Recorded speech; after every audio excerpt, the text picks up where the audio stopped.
सभी को राम राम, सभी को नमस्कार। राजस्थान जीके स्टडी के 9H प्लेटफॉर्म पर आपका तहे दिल से हार्दिक स्वागत और हार्दिक अभिनंदन है। आशा और उम्मीद है कि आप सभी अच्छे होंगे, मस्त होंगे और आपकी जो तैयारी है वो काफ़ी बेहतरीन चल रही होगी। तो आइए आज का सेशन शुरू करते हैं और आज के सेशन के 20 महत्वपूर्ण क्वेश्चन रहने वाले हैं geography, art of culture and history से।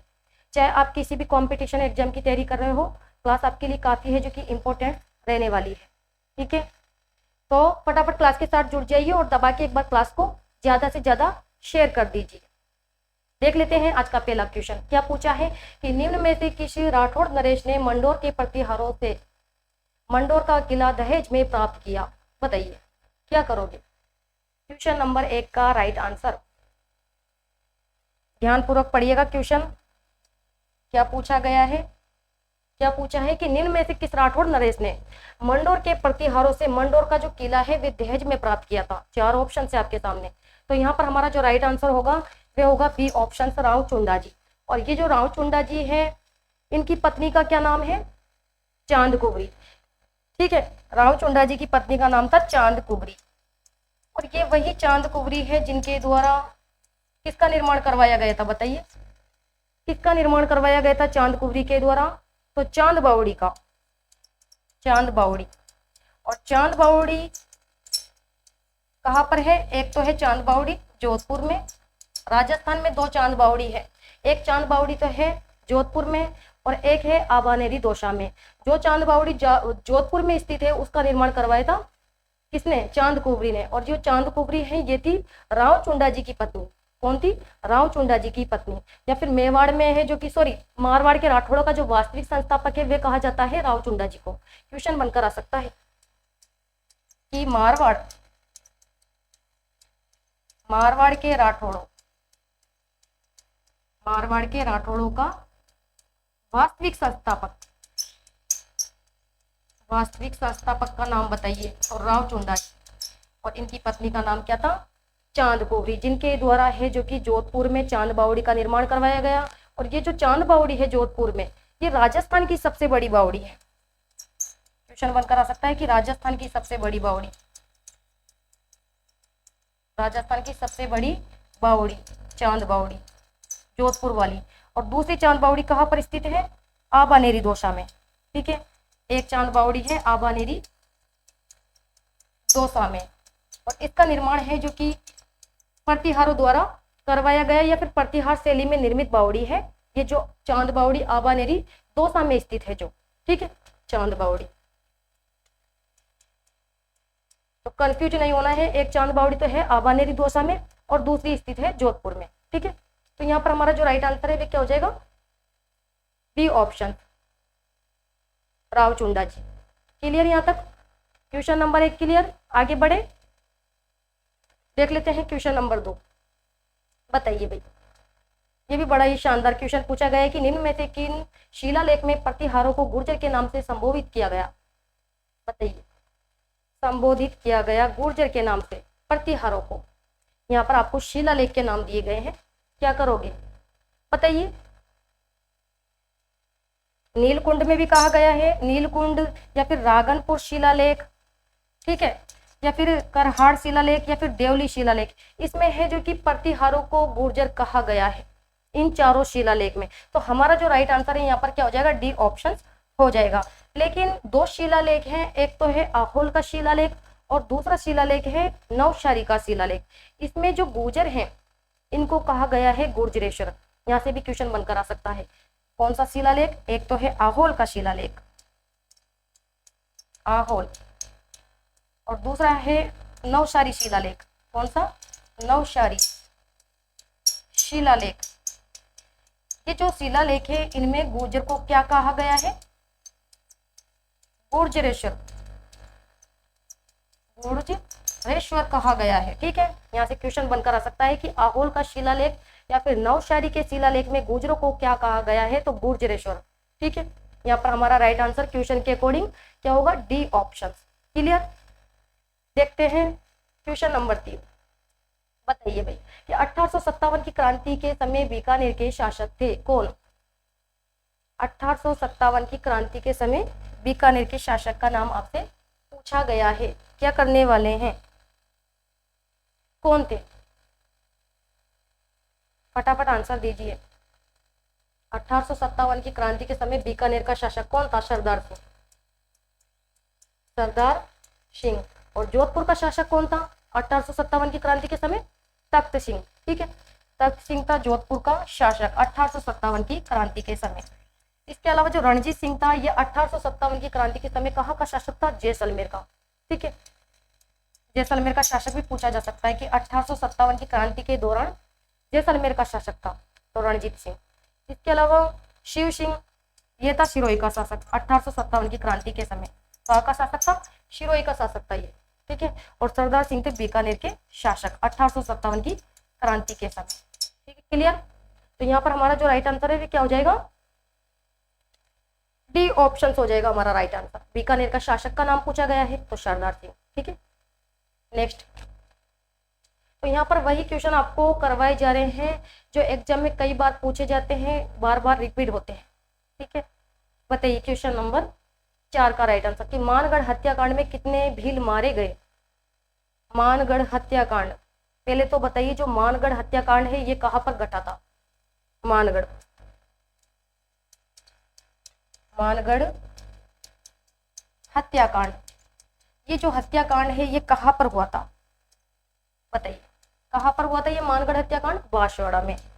तिथि बताइए इसकी। मानगढ़ जो हत्याकांड है इसका संबंध है बांसवाड़ा से।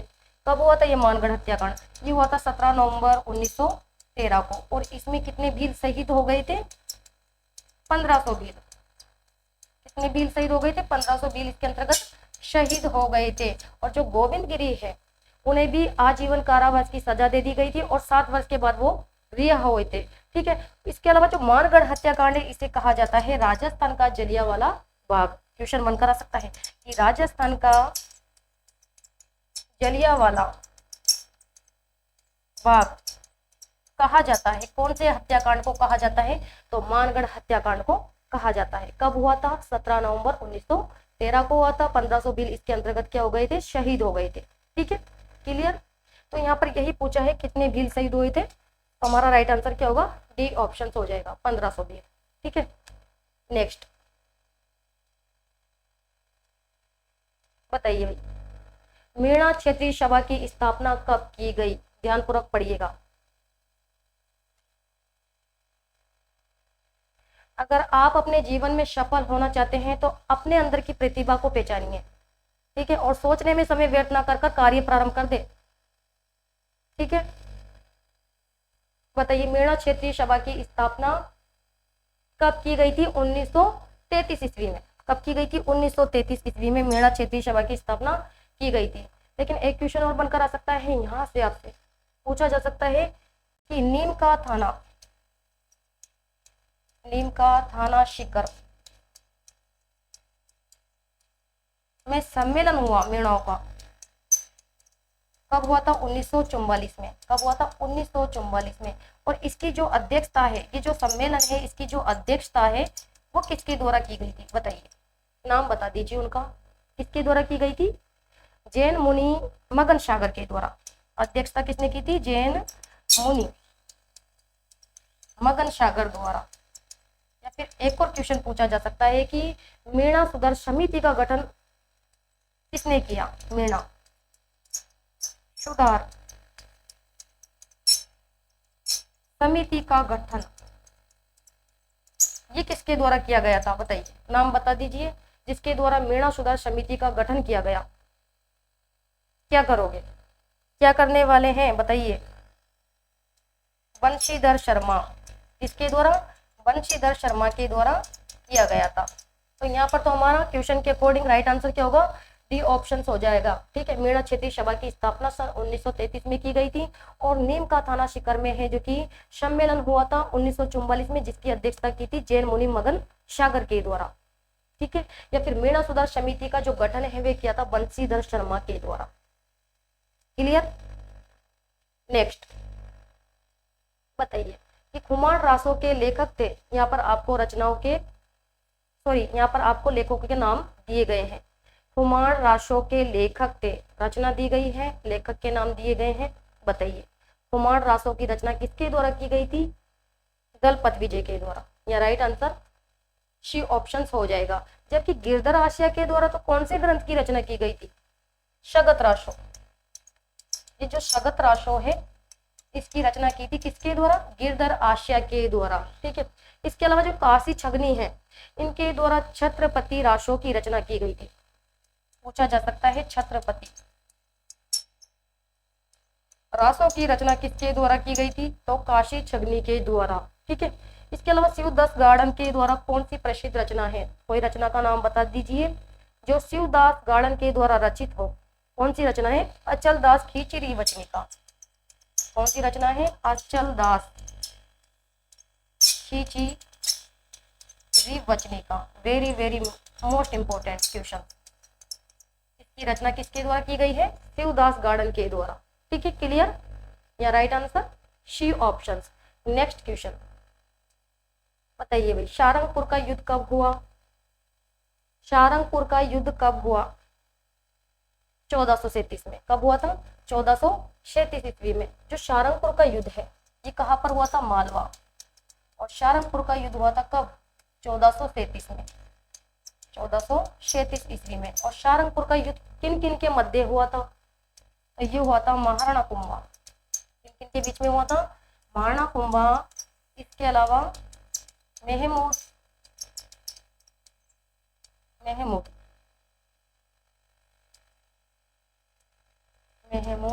खिलजी प्रथम के बीच में। ठीक है। जिसमें क्या होता है? महाराणा कुंभा की इस युद्ध में क्या होती है? सारंगपुर के युद्ध में विजय होती है। और विजय के उपलक्ष्य में ही विजय स्तंभ का निर्माण करवाते हैं महाराणा कुंभा। विजय के उपलक्ष्य में किसका निर्माण करवाते हैं? विजय स्तंभ का। और जो ये विजय स्तंभ है इसको अन्य किस नाम से और जाना जाता है? बताइए। विजय स्तंभ को जाना जाता है जय स्तंभ के नाम से। और विजय स्तंभ में कुल कितनी मंजिल है? 9 मंजिल। और तीसरी मंजिल पर अल्लाह शब्द लिखा है अरबी भाषा में। ठीक है। जबकि 1544 में तो कौन सा युद्ध हुआ था भाई? सुमेल का युद्ध। और सुमेल का युद्ध शेरशाह सूरी और मालदेव राठौड़ के बीच में लड़ा गया था। 1576 में हुआ था हल्दी घाटी का युद्ध महाराणा प्रताप और अकबर के बीच में। 1644 ईस्वी में हुआ था मतेरे राड़ का युद्ध। ठीक है। और ये लड़ा गया था अमर सिंह के बीच में और कर्ण सिंह के बीच में, जिसमें क्या होता है? कर्ण सिंह की विजय होती है। ठीक है। नेक्स्ट बताइए कि परवन नदी के किनारे कौन सा दुर्ग स्थित है? क्या करोगे? परवन नदी के किनारे कौन सा दुर्ग स्थित है? 4 ऑप्शन है आपके सामने। बताइए फटाफट आंसर। क्या करोगे? आपको जितने भी क्वेश्चन यहाँ पर सॉल्व करवाए जा रहे हैं उसमें से आपको देखना है आपके कितने राइट निकलते हैं। ठीक है। परीक्षा से पहले ही अपनी तैयारी का यहाँ पर आकलन कर लीजिए। बताइए परवन नदी के किनारे कौन सा दुर्ग स्थित है? कौन सा दुर्ग स्थित है? शेरगढ़ दुर्ग। भाई शेरगढ़ जो दुर्ग है ये राजस्थान में 2 है। एक तो शेरगढ़ का दुर्ग है धौलपुर में और दूसरा स्थित है बारा में। तो यहाँ पर हम बारा वाले की बात कर रहे हैं। ठीक है। जो शेरगढ़ का दुर्ग है ये कहाँ पर है? बारा। और इस जो शेरगढ़ का दुर्ग है इसका निर्माण किसने करवाया था? नागवंशी शासक द्वारा। इसका निर्माण माना जाता है नागवंशी शासक ने करवाया है। और जो ये शेरगढ़ का दुर्ग है ये कौन सी नदी के किनारे है? परवन नदी के किनारे। कौन सी नदी के किनारे है? परवन नदी के किनारे है। और इसी शेरगढ़ दुर्ग का जो अन्य नाम है इसे जानते हैं कोशवर्धन दुर्ग के नाम से। क्वेश्चन पूछा जा सकता है कि कोशवर्धन दुर्ग के नाम से कौन सा दुर्ग जाना जाता है? तो शेरगढ़ का किला। और ये कहाँ पर स्थित है? बारा में, परवन नदी के किनारे पर। और इसका निर्माण करवाया था नागवंशी शासक के द्वारा। जबकि आप सभी जानते हैं जो शाहबाद का दुर्ग है ये कौन सी जिले में स्थित है? बारा में स्थित है। और बेसरोडगढ़ का दुर्ग चित्तौड़गढ़ में। ठीक है। इसके अलावा लक्ष्मणगढ़ दुर्ग है ये सीकर में स्थित दुर्ग है। यहाँ पर right answer B option. Next बताइए, ये भी बड़ा ही शानदार क्वेश्चन पूछा गया है कि एस्ट्रकन उपनाम से राजस्थान का कौन सा दुर्ग प्रसिद्ध है? एस्ट्रुकन। बताइए भाई क्या करोगे? एस्ट्रुकन उपनाम से राजस्थान का कौन सा दुर्ग है जो कि प्रसिद्ध है? तो कुंभलगढ़ दुर्ग प्रसिद्ध है। कौन सा दुर्ग प्रसिद्ध है? कुंभलगढ़ का दुर्ग प्रसिद्ध है। और जो एस्ट्रुकन दुर्ग की संज्ञा किसके द्वारा दी गई है? संज्ञा भी तो पूछी जा सकती है कि एष्ट्रुकन दुर्ग बताया, किसके द्वारा बताया गया है, कौन बताएगा, किसने बताया है कुंभलगढ़ दुर्ग को एष्ट्रुकन दुर्ग, कौन बताएगा भाई, जेम्स टोड ने। किसने बताया है, जेम्स टोड ने। कौन से दुर्ग को बताया है, कुंभलगढ़ को, किसको बताया है, कुंभलगढ़ को। इसके अलावा कुंभलगढ़ दुर्ग के संबंध में और किसका क्या कथन है, कौन बताएगा, क्या कथन है, कथन का नाम बताइए, फिर बताइए कहने वाले का नाम। पहले कथन बताइए कि ये दुर्ग इतना ऊंचा है कि व्यक्ति की ऊपर देखने पर पगड़ी गिर जाती है। ठीक है, ये दुर्ग इतना बुलंदी पर बना हुआ है कि ऊपर की ओर देखने पर सिर की पगड़ी गिर जाती है। तो ये कथन है अबुल फजल का। किस दुर्ग के संबंध में कहा है, कुंभलगढ़ दुर्ग के संबंध में कहा है। पहले कथन देख लेते हैं यहाँ पर। ठीक है, क्या कथन कहा गया है कि ये दुर्ग इतनी बुलंदी पर है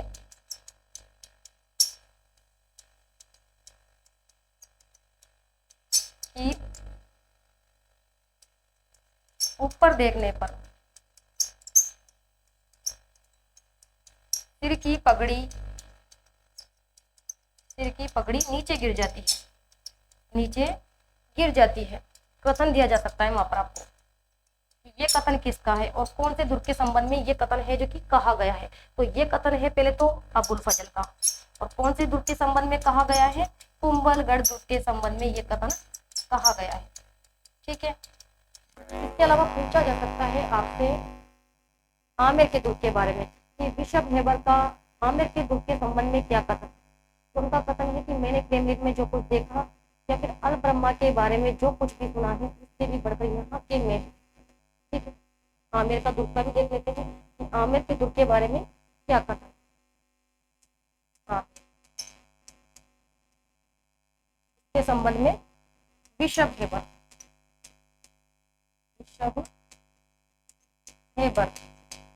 इसने क्या कथन कहा है कि मैंने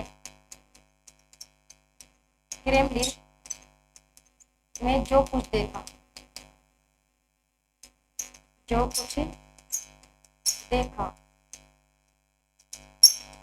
या फिर जो कुछ सुना उससे भी बढ़कर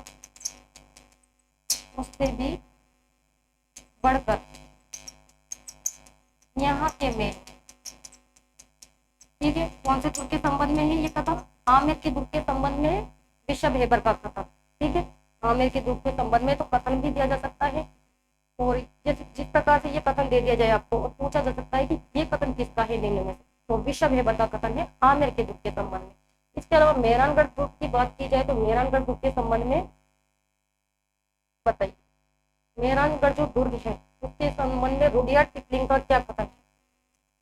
ये जो मेहरानगढ़ आप सभी जानते हैं, जो मेहरानगढ़ दुर्ग है ये जोधपुर में स्थित है, और इसके संबंध में जो रुडयार्ड किपलिंग है उनका क्या कथन है, कौन सा कथन कहा है उन्होंने, कौन बताएगा।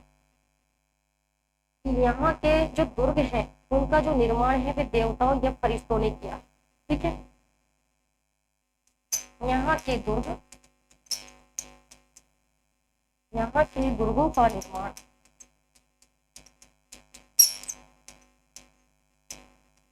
देवताओं या फरिश्तों ने किया, देवताओं या फरिश्तों द्वारा किया गया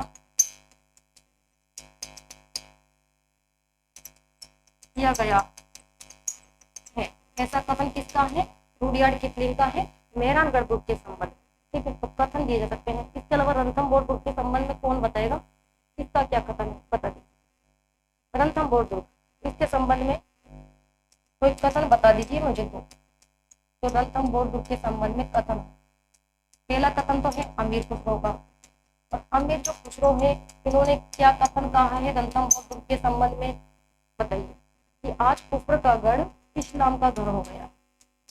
क्या कथन कहा है, आज कुफर का घर इस्लाम का गढ़ हो गया है।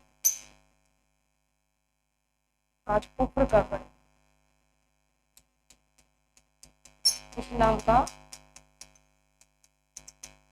घर हो गया। इसके अलावा और रणथंभौर दुर्ग के संबंध में किसका क्या कथन है, अबुल फजल का। दूसरा कथन किसका है, अबुल फजल का। और अबुल फजल ने क्या कहा है इसके संबंध में, कौन बताए कि अन्य सब दुर्ग नंगे हैं जबकि ये दुर्ग क्या है, बख्तर पर। ठीक है, अबुल फजल ने कहा है रणथंभौर दुर्ग के संबंध में, अन्य सब दुर्ग नंगे हैं जबकि ये दुर्ग बख्तर बंद है, जबकि ये दुर्ग बख्तर बंद है। ठीक है, रणथंभौर दुर्ग के संबंध में ये है अबुल फजल का कथन। और तीसरा कथन है किसका, जलालुद्दीन खिलजी का। ठीक है, very very most important, Jalaluddin. बताइए जलालुद्दीन खिलजी ने इसके संबंध में क्या कथन कहा है, कौन बताए, क्या कथन कहा है जलालुद्दीन खिलजी ने, बताइए। जलालुद्दीन खिलजी का रणथंभौर दुर्ग के संबंध में क्या कथन है कि मैं ऐसे 10 किलो को, क्या कथन कहा था कि मैं ऐसे 10 किलो को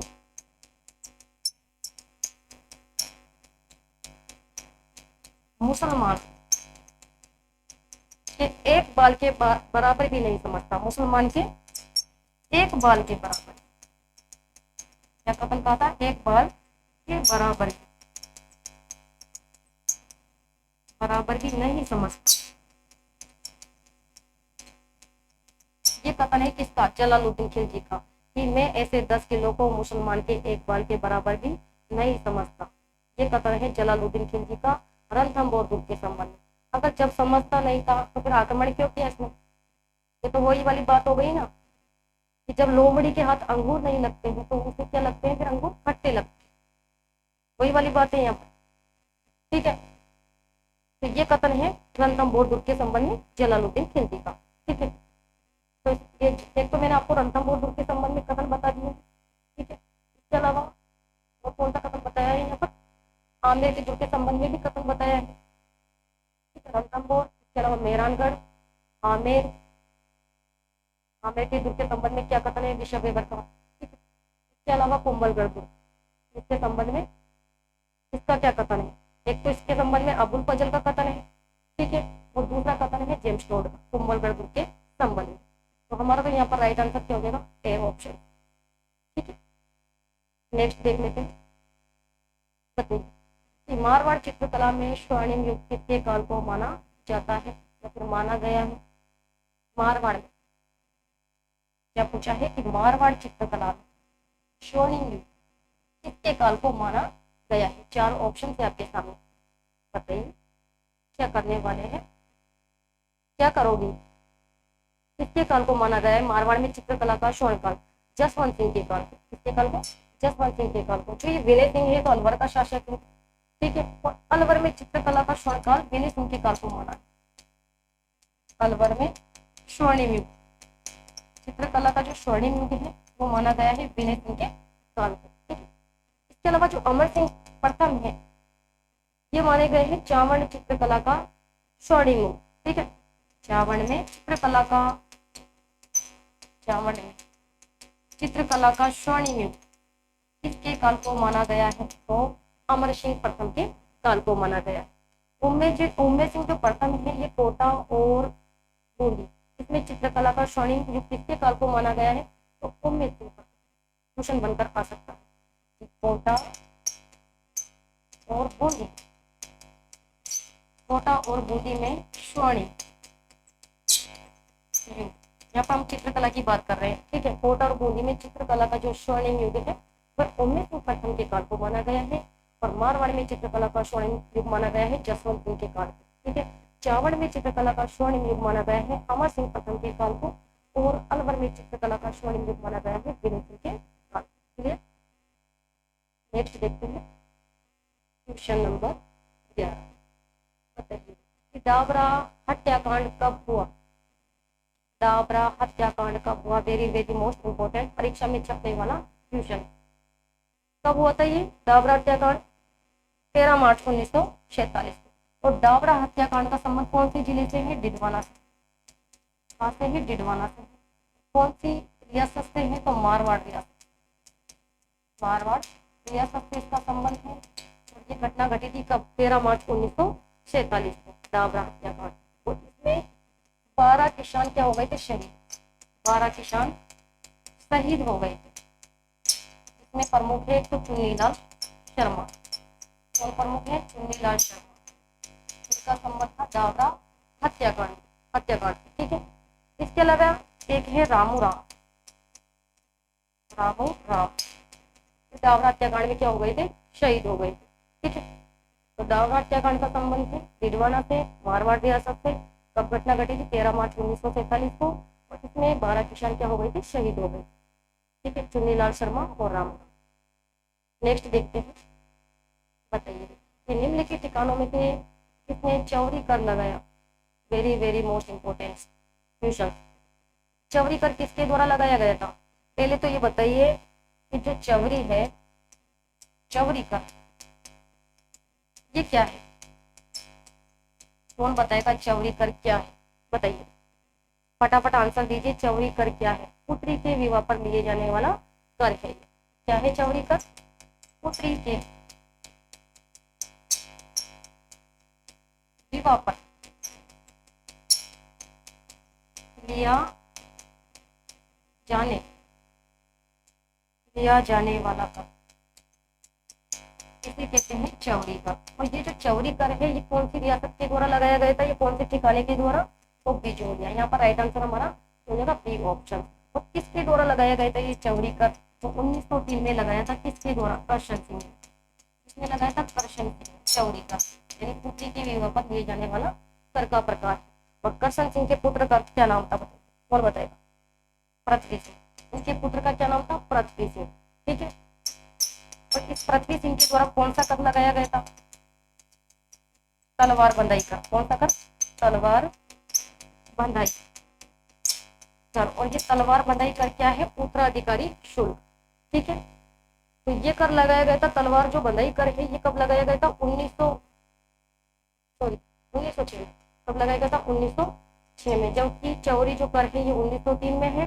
करशन सिंह के द्वारा लगाया गया था। और करशन सिंह के पुत्र का नाम था पृथ्वी सिंह, जिनके द्वारा लगाया गया था तलवार बंधाई कर 1906 में। ठीक है। यहाँ पर हमारा जो राइट आंसर है बी ऑप्शन हो जाएगा। पूछा गया है कि निम्नलिखित ठिकानों में से किसने चौरी कर लगाया? तो बीच में। ठीक है, क्लियर।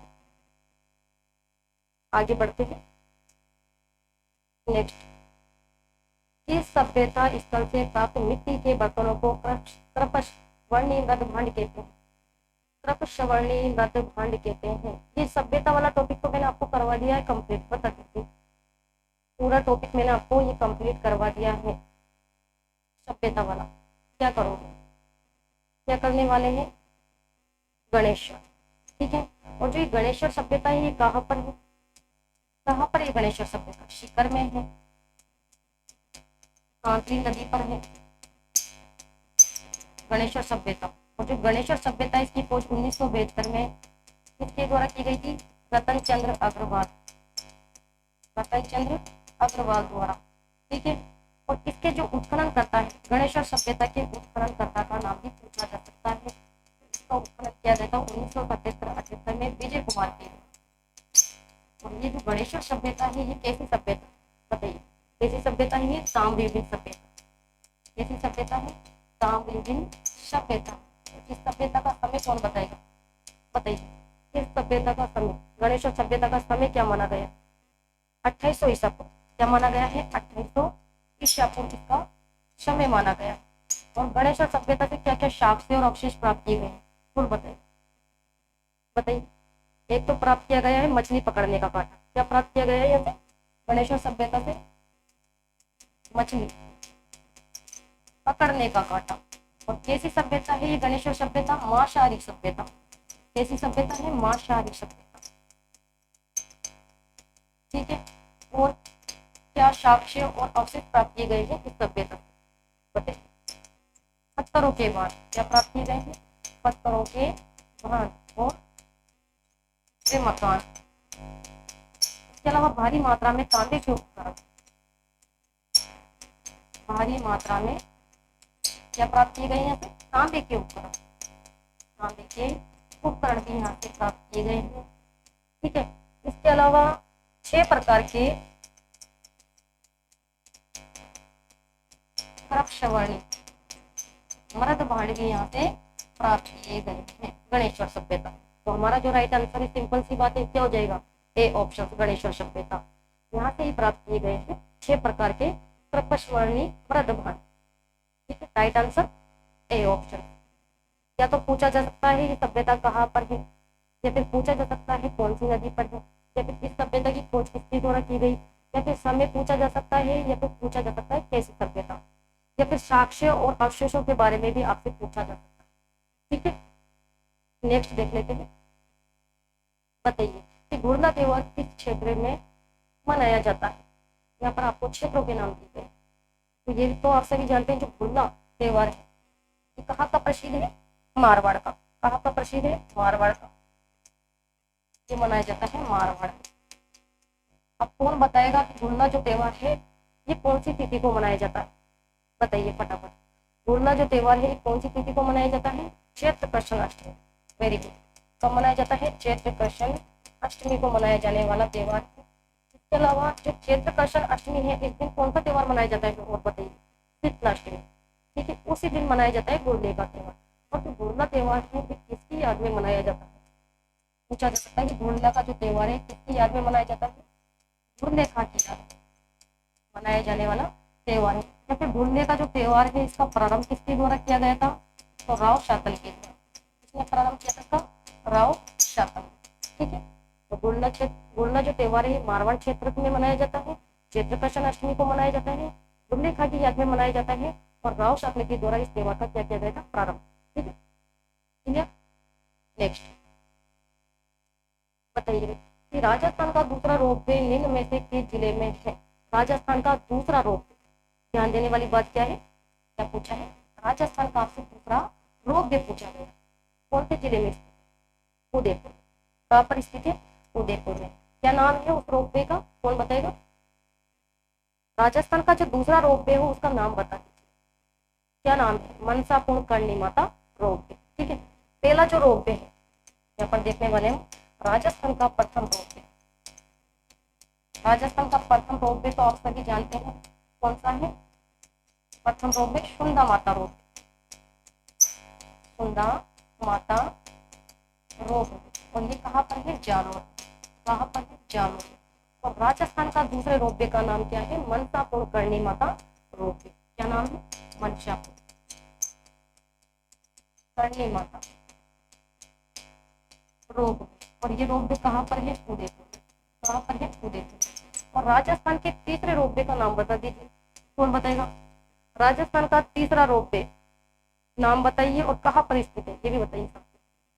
राजस्थान का तीसरा रोपवे है सावित्री माता रोपवे।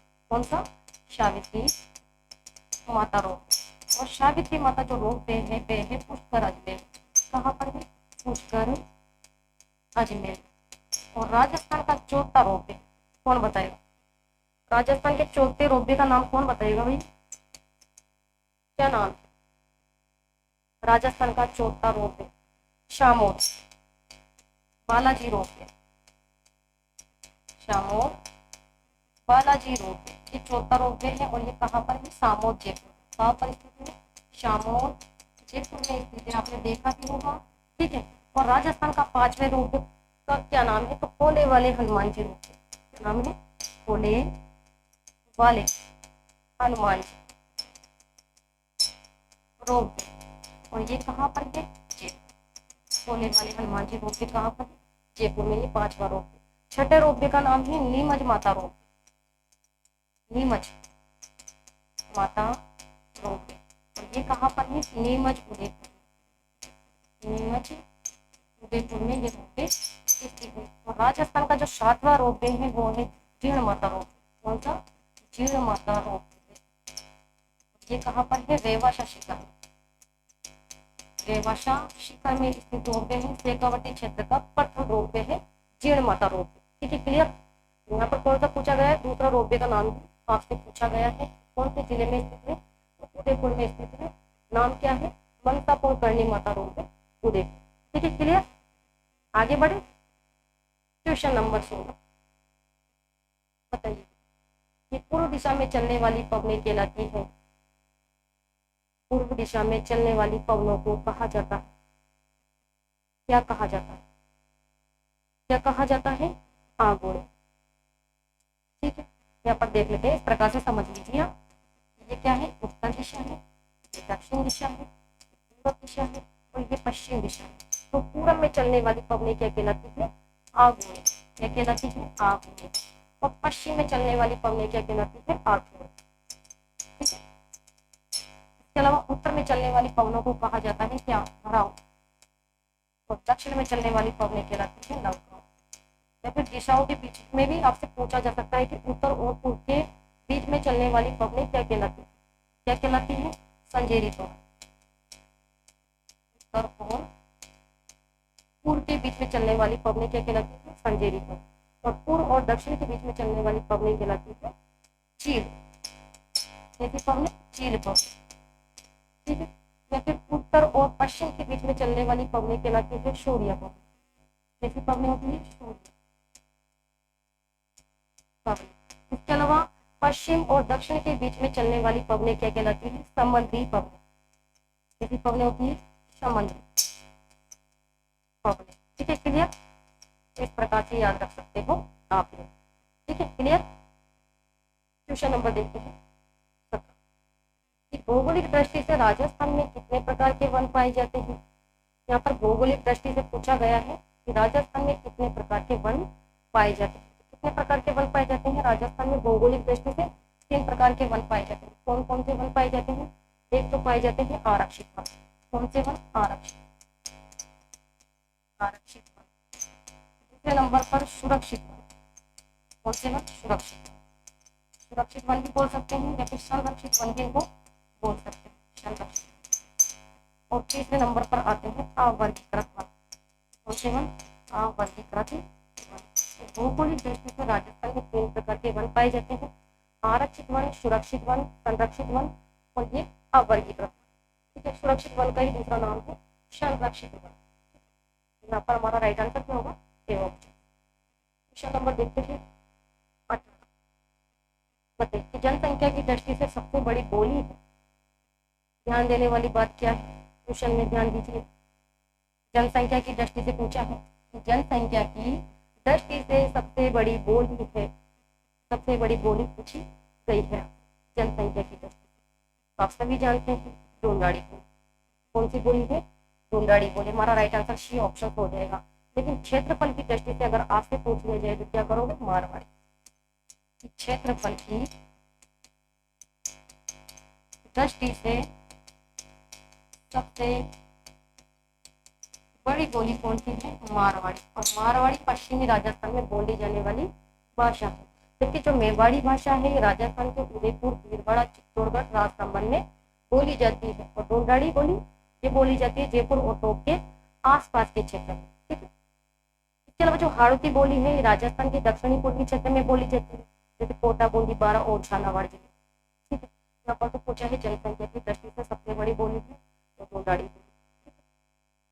क्वेश्चन नंबर 19 देख लेते हैं। बताइए कि वर्षा जल संरक्षण करने वाला रानीसर टाका कहाँ स्थित है? ये रानीसर टाका कहाँ पर स्थित है? कहाँ पर स्थित है रानीसर टाका? नाम दिया है रानीसर टाका।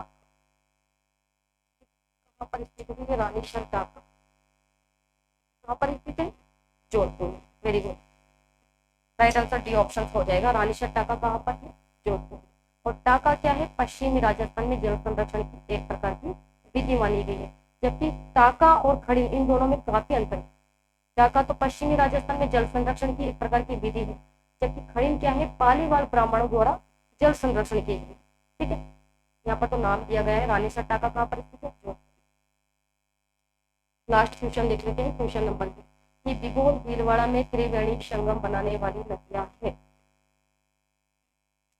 बिगोल भीलवाड़ा में किन 3 नदियों का संगम होता है? यहाँ पर आपको नदियां दी गई, बनास, खारी और डाई। ये जो तीनों नदी है ये कहाँ पर त्रिवेणी संगम बनाती है? कौन बताएगा? बनास, खारी और डाई, ये तीनों जो नदियां है त्रिवेणी संगम बनाती है कहाँ पर? राजमहल टॉप। कहाँ पर बनाती है? राजमहल टॉप पर, सॉरी राजमहल टॉप में क्या बनाती है? त्रिवेणी संगम। कौन कौन सी नदी? बनास, खारी और डाई नदी।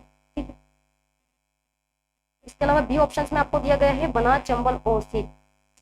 ये कहाँ पर जो तीनों नदियां हैं त्रिवेणी संगम बनाती है, बना, चंबल और सीप। तो रामेश्वर धाम, और ये रामेश्वर धाम कहाँ पर है? कौन बताएगा रामेश्वर धाम कहाँ पर? सवाई माधोपुर। यानी रामेश्वर धाम सवाई माधोपुर में कौन कौन सी नदियां त्रिवेणी संगम बनाती है? बना, चंबल और शील। ठीक है, तीनों का नाम इस प्रकार से याद रखना है आपको। शो माही जागम, ये तो आप सभी जानते हैं, बेणेश्वर धाम, ये बनाती है बेणेश्वर धाम।